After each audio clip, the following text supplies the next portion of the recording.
The statements and opinions expressed in this episode are those of Dr. Sigmund and his guests, and do not necessarily reflect the views of Veradigm. It's time to do healthcare smarter. This is Smart Medicine, hosted by Dr. Scott Sigmund and powered by Veradigm.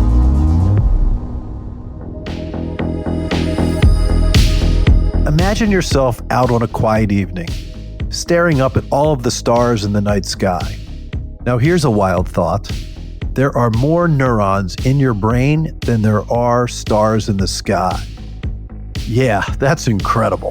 The brain is mysterious, powerful, and honestly so hard to comprehend, especially since we all have one, and most of us barely understand how our brains are wired and how they work. So today, I'm on a mission to get to the bottom of this crazy thing that controls our everyday. I want to know how it works, how technology will affect it, and whether I should be thanking my smartphone or launching it across the room. Call me Tom Cruise because this feels like Mission Impossible. That's why I had to phone a friend across the pond. Dr. Faye Baghetti is a neurologist at Oxford University Hospital specializing in neurodegenerative disease and mood disorders. She also happens to be building a big-time following online as @TheBrainDoctor. She's also the author of The Phone Fix, a practical, science-based guide to managing our digital habits. So no doubt, we've got the right person for this mission. Let us all welcome Dr. Baghetti to the Smart Medicine Podcast. Faye, how are you today? Great. Thank you so much for having me. It is late across the pond, so we do appreciate the fact that you stayed up late for us. It's 9 p.m., so not too much past my bedtime. Oh, that's not so bad. We'll have you in bed before you know, because sleep is so important to brain health. I'm sure we're going to talk about that as well. All right. So, Dr. Baghetti, can you take us back to the beginning? What initially sparked your interest in neurology, and what led you to focus specifically on brain health? Yeah, so it was quite a magical moment that caused me to be a neurologist. I was in my first year of medical school. It was 2007. So I was in the library trying to study, and I thought, I've had enough of this. So I was walking around the library, and I remember this really clearly, trying to find something else, anything else to do than, to look at my books. And I happened upon a book, and the book is still called The Man Who Mistook His Wife for a Hat. So it's written by a very eminent neurologist called Oliver Sacks.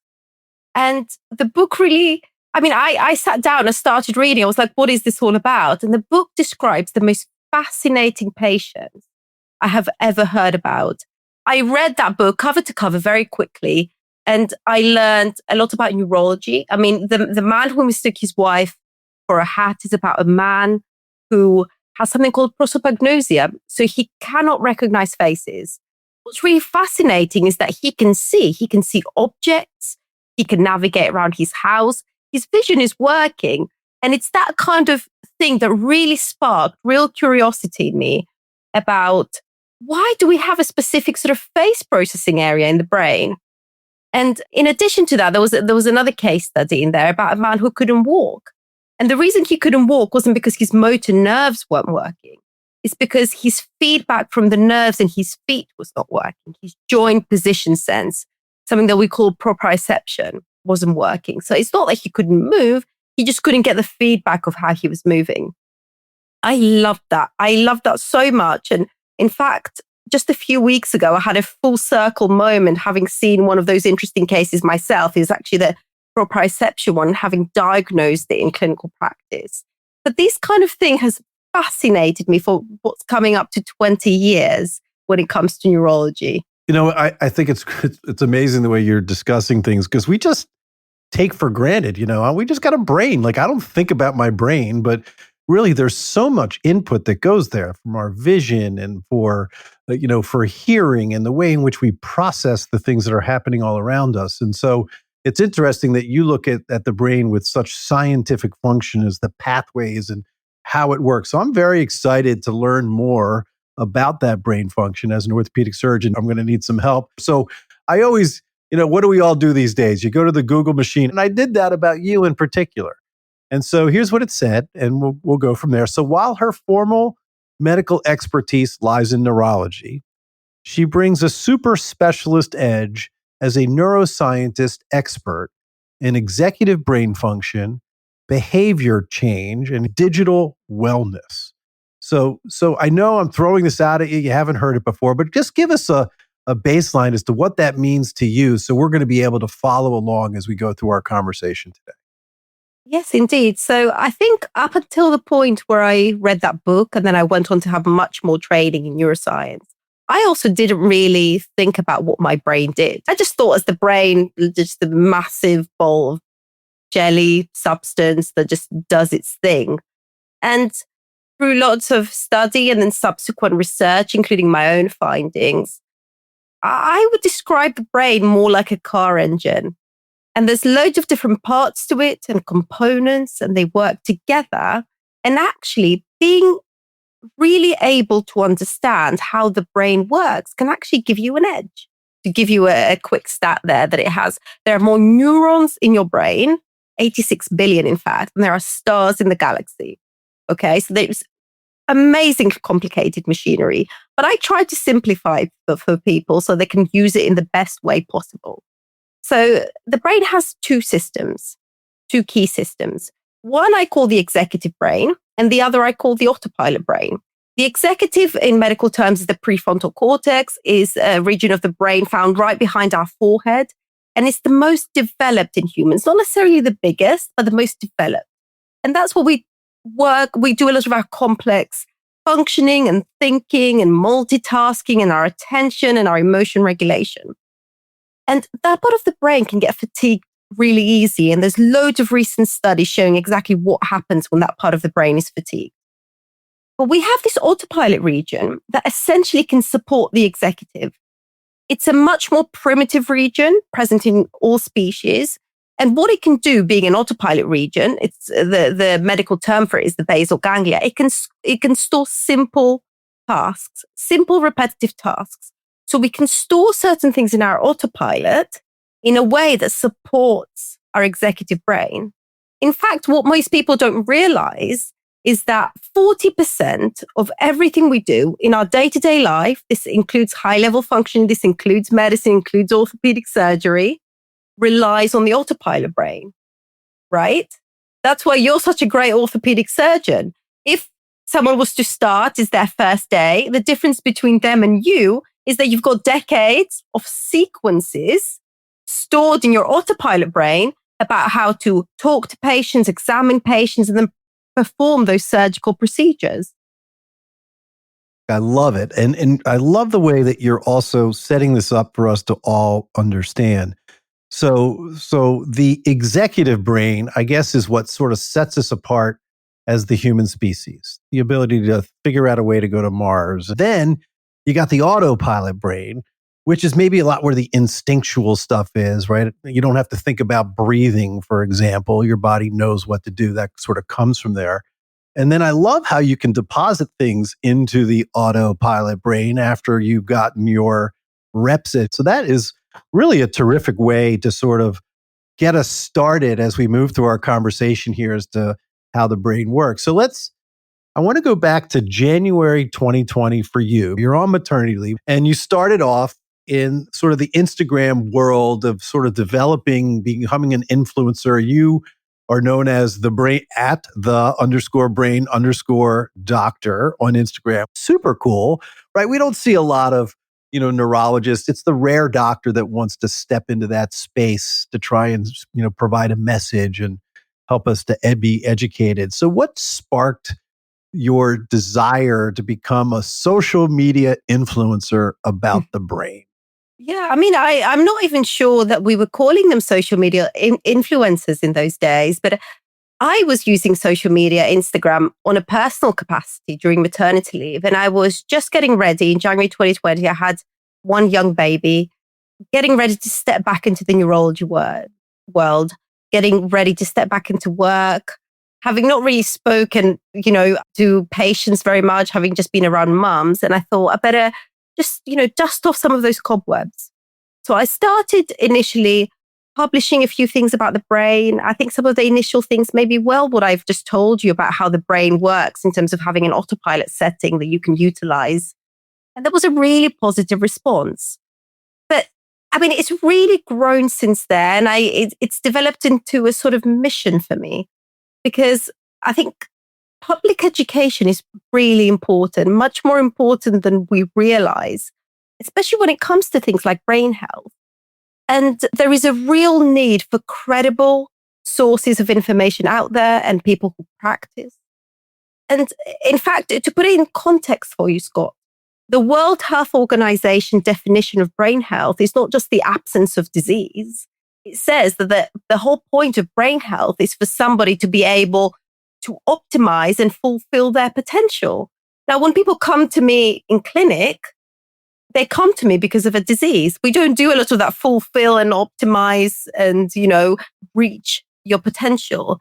And social media, I found, was a really great tool to do this. I mean, some of my posts have reached millions, several millions of people, that if you were to divide them up in clinic hours, if I was to speak to those people individually, like I do on a day-to-day, it would be a whole lifetime in one post. You're so spot on, right? I mean, you can only see so many patients in a day. And this is a way for you to be able to scale your message and be able to make contact with people first that you will never meet, and then hopefully provide positive influence for them. And if they need care, they can certainly go and seek care. But hopefully many of these people are doing well, but they're looking for ways to be even better. So kudos to you for sure. Did you find it? I mean, I always like to ask this because I think social media is a challenge, and many doctors are trying to jump in and they sort of have somebody else do the messaging for them. And they just want to have a place out there, but not necessarily controlling the message. I'm assuming you create your own posts. It's passion for you to be able to share the messaging that you're trying to share. So just tell us a little bit about that. And do you get some good dopamine hits when you get all those likes and you get 2 million? I mean, talk to us about that. I agree with you. I think you can have somebody run your social media if you see it's a bit like a business or you want to advertise yourself. But to me, it was more passion, more like a hobby, a bit like the author show and what you did there. You wouldn't get somebody to just stand in for you. The whole point is that you want to be there. You want to write stuff. You want to spread the word. And I think one of the things is that you have to also focus on the benefits it gives you. I, for example, massively improved my writing. I'd published peer-reviewed papers before. I'd only written for a scientific audience. I'd never written for a public audience before. And, sometimes people on social media can be harsh. I've not received a lot of hate or anything like that, but if they don't understand, they will say, I don't understand. I don't get this. I've not explained it well enough. So it can really sort of boost my ability to explain things. And even if you go through ChatGPT, it scrubs out that personal aspect, which your followers have learned to follow and adore. And so I think the way in which we personally write is unique to each one of us. And I think that helps with our message. So well said.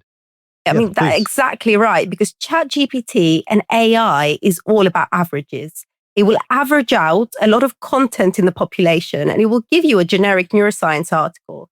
But, your show, the author show, this show, me, we're not averages. People don't just listen to a sort of generic average human being. They want to follow, a quirky orthopedic surgeon, maybe, so that you lose out, you average out all the things that make human beings really unique and really interesting. I think it's probably quirky orthopedic surgeon with great hair, but who's counting? So your online presence actually evolved into your first book called The Phone Fix. And I have a few questions for you. And first, and as we get going, is what was the why behind the book?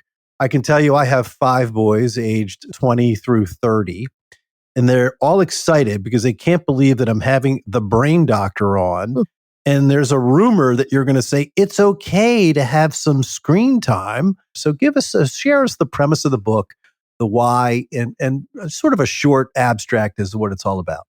Yeah, so I really wanted to write the book to help people. And I thought, what is the biggest issue facing us currently? And a lot of it has to do with digital technology. sometimes not necessarily the technology itself, but how we talk about it, how we fear it, how we seem to be unable to use it in the correct way.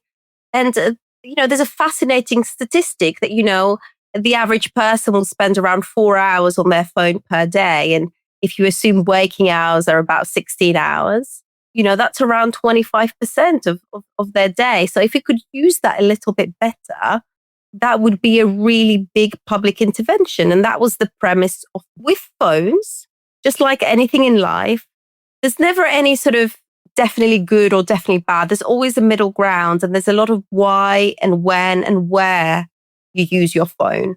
So it's not a case of we should just get rid of phones, go back to the pre-phone era. I mean, I lived and I grew up in that era, and to be fair, I didn't like it. I actually prefer having a smartphone, but that doesn't mean that you should use your phone at every waking second of every day, letting it distract you from your work or letting it disturb your sleep. And there are ways, and that really has to do with the autopilot brain and what habits you encode in there in terms of phone use, so that it can support you rather than detract from you.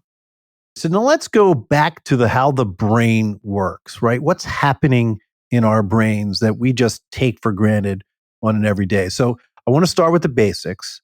So we're going to say, what kind of brains do we have? We talked a little bit about this. How are they working on a daily basis? And what is the brain's true mission as it relates to us? Really, how does our brain work that we take for granted every day? Yeah, so your brain, and that's something most people listening would know, your brain's job is not to make you happy, okay? It's to help you survive, okay? And what do I mean by that? We have two almond-sized regions called the amygdala. In fact, the name comes from the Greek word for almonds in our brain, and they're two emotional structures that keep us safe. So if I was to put you in a scanner, okay, and I was to show you loads of different emotions, your amygdala would light up the most for fear and for disgust, okay? Let that sink in. Not for happiness, not for joy, not for pleasure, but for fear and for disgust. And then they'll signal to that part of the brain that we talked about, the executive brain, and it'll draw your attention to those elements. And that's to help you survive, to avoid negative situations, whether it's something that you might eat that might poison you, or to avoid situations that are terrifying that may cause you harm. Okay? And this is a really important thing for people to be aware of. When we go through life, we all have a negative bias. We, for example, think about the way you commute to work, but you don't remember all the times that, your commute has gone very well. You'll remember that near miss. If there was a near miss, that's the thing you're going to remember. And us as doctors specifically, we have a lot of things that haven't quite gone so well in a hospital. And those are the things that encoded in our memory because of our negative bias rather than the things that have gone well. These are the things that we reflect and we try to improve on. But sometimes we can get stuck ruminating in those things. And that's, when people can have an overactive amygdala, they're more likely to be prone to mental health conditions, anxiety, and depression. Let's double click on that for a second. So fear, disgust, negativity, that's where our brain is wired to go. It's how we're built to protect ourselves. But it got me thinking, how does that wiring play out when we're online? A 2023 study published in Nature Human Behavior looked exactly at that. The researchers analyzed over 100,000 headlines and found that negative words in headlines increased click-through rates by 2.3%. Meanwhile, positive words actually decreased clicks by about 1%. Now, that might not sound like a lot, but when you're talking about millions of impressions, a few percentage points is a tidal wave. It's just more proof that our brains are primed to lock onto the negative. So the next time you feel pulled towards that outrage-inducing headline, take a beat. Ask yourself, is this my brain on autopilot, or is it time to start rewiring? Rather than the things that have gone well, these are the things that we reflect and we try to improve on. But sometimes we can get stuck ruminating in those things. And that's, when people can have an overactive amygdala, they're more likely to be prone to mental health conditions, anxiety, and depression. And this is one of the earliest formations within the brain, right? It is all the way back as deep as it goes as far as evolution is concerned. Absolutely. And it's actually the fastest growing region in early life. So you've told me you've got 4 boys, and what you'll relate to that between the ages of 0 to 2, the amygdala doubles in size. And what happens then around the age of 2 years old? We all know. We all know the terrible twos. We've experienced it with our children. The young brain is very, very emotionally driven. And that is a survival mechanism. So really so fascinating, again, just these practical things that we just take for granted every day. And the fact that you said our brains are not there to make us happy. I mean, there's so many things that we used to have to do, hunting and gathering and running away from saber-toothed tigers and all of these things. And now all of a sudden, your food is, you can DoorDash. It comes right to your house, right? Exactly that. And I mean, the brain is really a predictive machine. It looks ahead and it tries to predict danger. And in a way, one of the things that it does, it relies on our expectations to decide how we feel about things. So if your expectations are higher, I mean, if, for example, finding a bunch of berries on a tree would make you happy, then that would be a source of happiness. But if it's, that you get the perfect home cooked meal, then it'll rely on those expectations to decide how it feels about things. So, I mean, we all have the negative bias. We can't avoid that. But actually a way to sort of, in a way, try and find happiness in life, it actually is to keep your expectations low and not let them creep up too much as things get better for you. Yeah, really fascinating. So innate in our brain, we are there to really keep moving and to survive, ultimately speaking, right? So, and in the book in particular, The Phone Fix, you challenge some of the alarmist narratives around smartphones and what the research is saying about our brains and when we use it, how it can be overused as well. And so the question I want to go back to, especially with the phone, which is just so integral in our behavior patterns, is it all bad? Is there stuff in there that's good? If you keep it to a reasonable amount, you called it the whys, the whens, and the wheres. If you keep it reasonable, it can really make a difference. It can be good as well, I'm assuming. Yes, absolutely. And actually, we have a lot of alarmist headlines flying around at the moment. But if there's one thing I want people to take away from listening to this, is actually the science is not very clear cut in what technology is doing to our brains. When you have very large studies, large population studies involving hundreds of thousands of people, you will either see no overall effect of the phones on our mental health and our brain health, or maybe a very slight negative, something very insignificant. But these are large studies and these are averages. And when you actually separate out people, you see vastly different effects.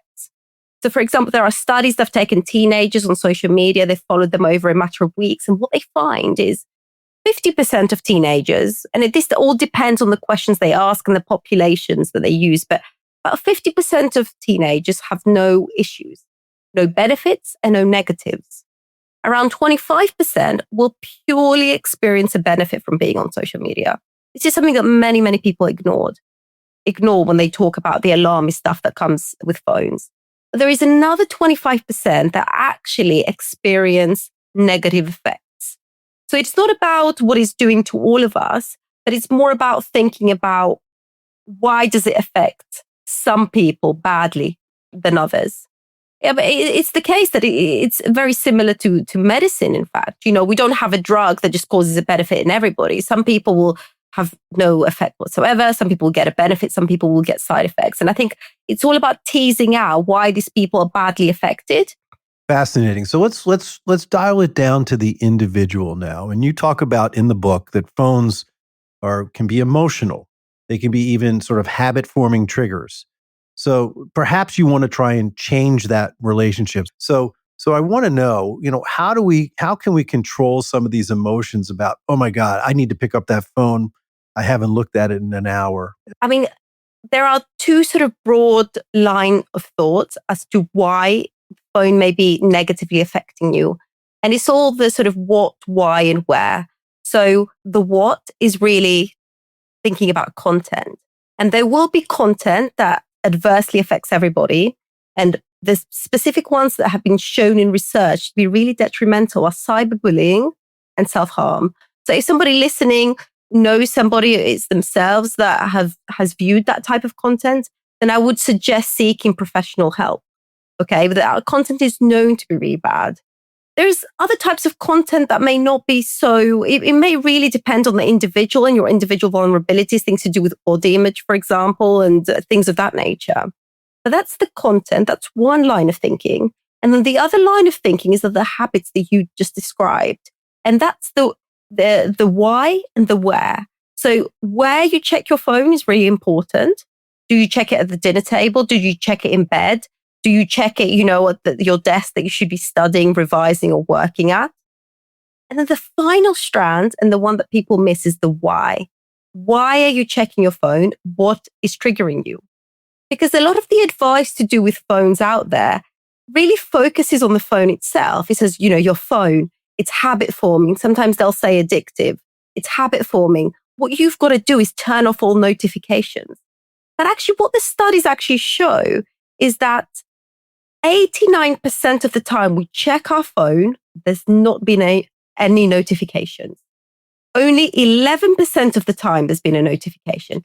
89% of the time that we check our phones, the thought has come from us. There has been an internal trigger. There's been an internal trigger that is usually emotional. And it can be dealing with hard emotions, usually boredom, maybe frustration, not wanting to get on with a difficult task. For many people, checking their phone is sort of the equivalent thing to biting their nails. The first step with changing it is firstly recognizing it, recognizing what is happening. You've developed this habit due to an emotional trigger. It's been encoded in your autopilot brain. So recognizing that. And then once you recognize, then you can try and change it. Dr. Baghetti is really opening my eyes here. And now I finally understand why my sons were such a handful at 2 years old, thanks to that amygdala.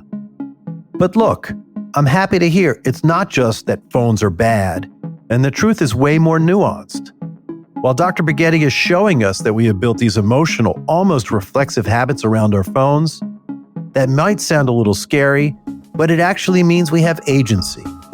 If we can understand the why, the trigger behind the behavior, we can actually work with our brains to build better habits over time. Coming up next, we're diving into something called the nocebo effect. And trust me, it's just as fascinating as it sounds. This episode of Smart Medicine is powered by Veradigm. If you're a provider looking for technology that frees up your time and helps you get back to what really matters, connect with the team at Veradigm.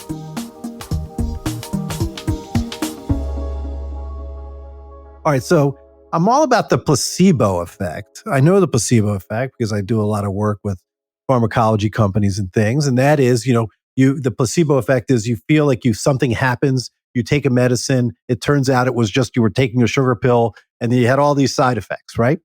Now, you talk about the nocebo effect, and I'd really like our listeners to understand what the definition of it is, and then how does that apply to our day-to-day lives with our phones as well? Yeah, the nocebo effect is really the opposite of the placebo effect. And with the placebo effect, for example, because I did do some chronic pain research, if you inject somebody with what's essentially water, they believe it's a painkiller, they will feel less pain. And the key to note is that they are not lying to you. You've not deceived them. When you put them in a scanner, certain areas will light up and pain receptors will be downregulated. Your brain will essentially produce its own endogenous pain-relieving chemicals. And it goes back to what I said previously, that your brain is a predictive machine. It predicts what is going to happen, and then it makes it happen. And that's what's happening with the placebo effect. And you can have the opposite effect with the nocebo effect, where if you're expecting something bad to happen, then it does. If you're expecting loads of pain from a blood test, then it will be very painful. One of the things that I'm called to in the hospital is to do the lumbar punctures. This is where you take spinal fluid out of the back of the spine. But it's been very, very difficult for people to do. I do all the advanced ones. And one of the things that I make sure is to down regulate my language about, of course, they're going to feel pain. I'm putting a needle in their back, but I try not to maximize that pain. I try not to give it a big emotional quality that they're going to feel a stabbing pain or something like that. Because the expectation of pain will make you feel much more pain. And I think in this current era, being around so many scary headlines with, what technology is going to do to us, what it's going to do to our brain, whether it's going to cause us harm, even cause us diseases, that can in itself have a really negative impact on us. And, people can feel a little bit low. Maybe they've picked up their phone, and having those headlines in the background of their thoughts can make them feel that they've just done some damage, and they can go around life making the situation worse for themselves. And that is a really important effect to know and to think about when we talk about things. We have to speak about things in a really balanced way. Yeah, you're making me feel a lot better about my smartphone here, Dr. Bighetti. I got to say, I was coming into this feeling like I was going to get bashed because I'm holding my phone too much and not spending enough time doing other things. But, I'm getting a sense here that moderation in all things obviously is a great way to live. So let's talk a little bit. Let's take a little sort of dive. I think the fact that you understand how the brain works is a major advantage for you in the concept and the ideas of how technology is going to affect us moving forward. You're on the Association for British Neurologists Data and Devices Advisory Board, for example.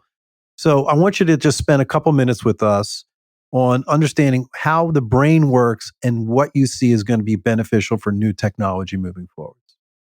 Yes, absolutely. So, there's a real buzz about neuroscience and the brain, especially when it comes to developing apps and technology. And I think that's why the Association for British Neurologists Data and Devices Committee was formed.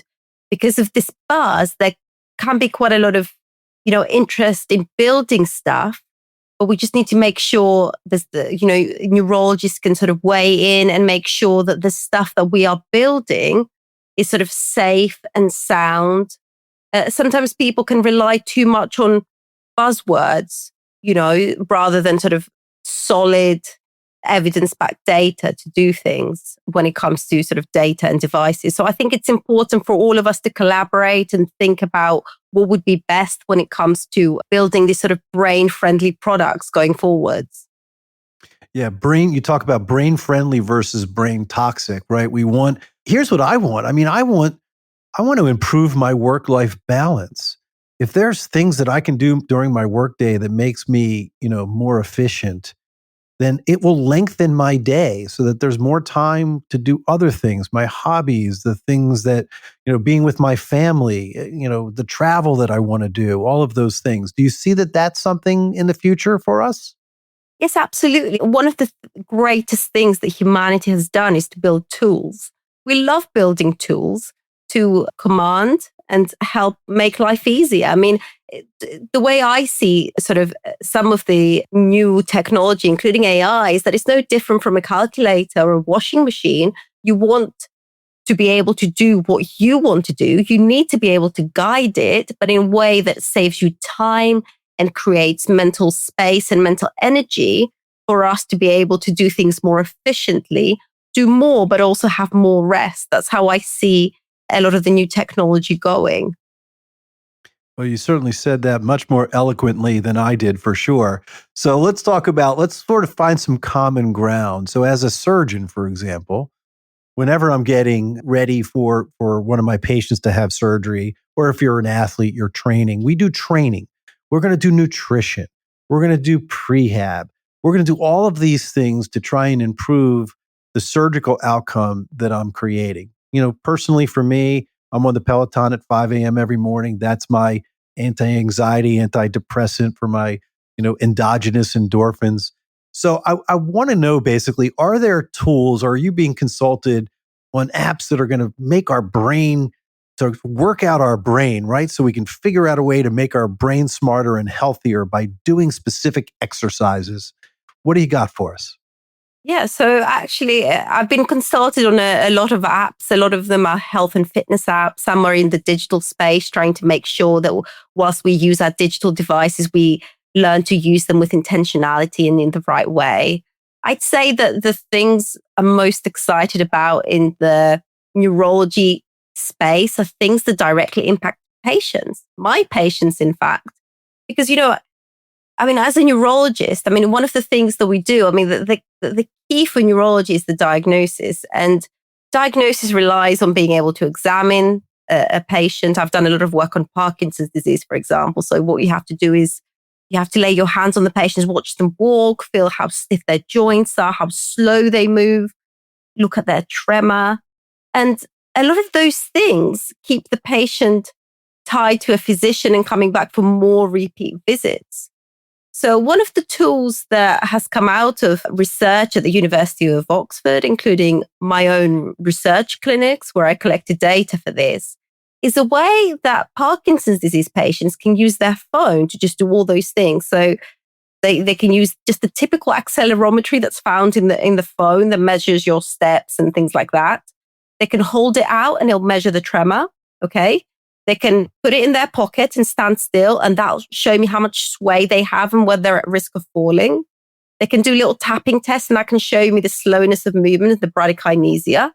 And as a result, not only we can better predict what's going to happen to them, but also sort of adjust and tailor their medications. So now this data has been spun off from the research clinics, has been created into a company called New Health, and it's been rolled out across the UK in several hospitals. So that's really exciting for me to see this process. Okay, terrific. Is there stuff that we can do with brain apps for the average person to improve our brain health? I don't know if you'll be disappointed in me, Scott, but a lot of the brain apps are actually, they don't challenge your brain as much as you would in daily life. So for example, you can do puzzles, you can do things like, even like Wordle, but you're only going to get good at that specific task. So what you really need to do is a whole host of variety. I think what you need is a really challenging job, really invest into your passions. And I think when you retire, for example, when somebody retires and they're at higher risk of sort of dementia, to just really keep active. It's really hard for apps because they can make you feel that you're getting better at something because of the repetition. You will be getting better because everything is being stored into your autopilot. But actually, it's not really it's only getting you better at that specific thing rather than getting you better sort of on the whole. So Brain Doc, you got more work to do. We got to come up with some ideas and ways to be able to exercise our brain to be able to keep it functional as we move forward. So we're going to hold you to that. Maybe that'll be the next book. I'm going to figure it out. I will. All right. I love it. That's great. So let's talk about something else that's so important, right? And one of the most important factors for brain health is sleep, right? Sleep is critical for brain health. Yet so many of us, we sacrifice it. Oftentimes it's unknowing, late night scrolling or digital overload. So from your perspective, what does the science tell us about the lack of sleep, how it truly affects the brain? And what practical steps can we do to reclaim healthy sleep habits in a world that never shuts down? Yeah, so I think one of the things that most people don't realize is that your brain is as active when you sleep as it is when you're awake. So, it has important functions to perform when it comes to sleep. Sleep is not just the off button. Oh, we're just turning off the light switch, and the more time we can minimize, the more time we can have for other things. So one of the really important things that happens during sleep is clearance of a lot of proteins, including misfolded proteins, things like amyloid, that when they build up, those are the proteins that damage neurons, and those are the same proteins that can cause Alzheimer's disease. So poor sleep has been correlated with a range of neurodegenerative diseases and dementias, Alzheimer's disease, Parkinson's disease. So we should be trying to make sure that we get as good sleep as possible. One of the things that I say in my sleep clinics, because I think it's really hard putting pressure on yourself to sleep at night, I say to my patients that actually good sleep starts at the beginning of the day. What you need to do, first of all, is get up the same time or a similar time each day. Because when you get up, your brain produces cortisol. That's the alertness hormone. It's also the stress hormone, but it's also the hormone that makes you feel alert. And if you have a regular sleep to wake cycle, your brain will know exactly when to produce that cortisol. And then when it comes for time for bedtime, it'll know when to produce the second most important hormone, melatonin, to go to sleep. So those are really important things. And the other thing that I think we're really missing out on is natural light. We blame a lot on the devices for disturbing our sleep, but actually a lot of it is modern lifestyle, is that we stay inside all day in our dark little caves, right? Rather than going out into the world, exposing ourselves to loads of natural sunlight. And then when it comes to darkness, what we do is we switch on all the artificial lights in our homes, which are, by the way, much brighter than the phone. Because I know loads of people focus on that blue light coming from the phone. Actually, the overhead lights in your house, much, much brighter and much more sleep disturbing than the phone itself. What fantastic advice when it comes to sleep. And Dr. Faye, if you ever want to see the sun, you can leave England and come to Boston. We'd be happy to show it to you anytime. I have to. So, Dr. Beghetti, we all just admire our smartphones right now. There's just so much information that's coming out of them. But really, just like our flip phones, right? Probably in about 10 years, a smartphone being held in our hand is probably going to be in the Smithsonian. You can't turn on Instagram or social media without finding out about these augmented reality glasses or pins that people can wear. So it seems like there's going to be a natural progression that our brain is going to interface with this technology in much more complicated, but maybe seamless ways as we go forwards in time. How do you see that affecting our brain function? Is that going to be a good thing? I think as long as we are the guiding factor in the technology, as long as we are the ones putting the numbers into the calculator, I don't see it adversely affecting us. I think certain areas of our brain function may reduce. For example, over many years, we know that when we started writing things down on paper, our memory has, reduced from what it used to be. People could recite huge numbers of passages before, and we can't do so now. We rely on paper and other forms. But I think it has the potential to both reduce abilities in certain areas, but enhance abilities in other areas. Sort of having more access to more complex information actually helps our brain expand. And that is a really important thing when it comes to keeping our brain active and sort of staving off diseases in later life. Dr. Beghetti, you provided us so much valuable information on brain function and health in such a real practical way. And we really appreciate that. In our closing thoughts, can you provide our listeners with just a few of the most important messages that you would have at this time for living your best brain life?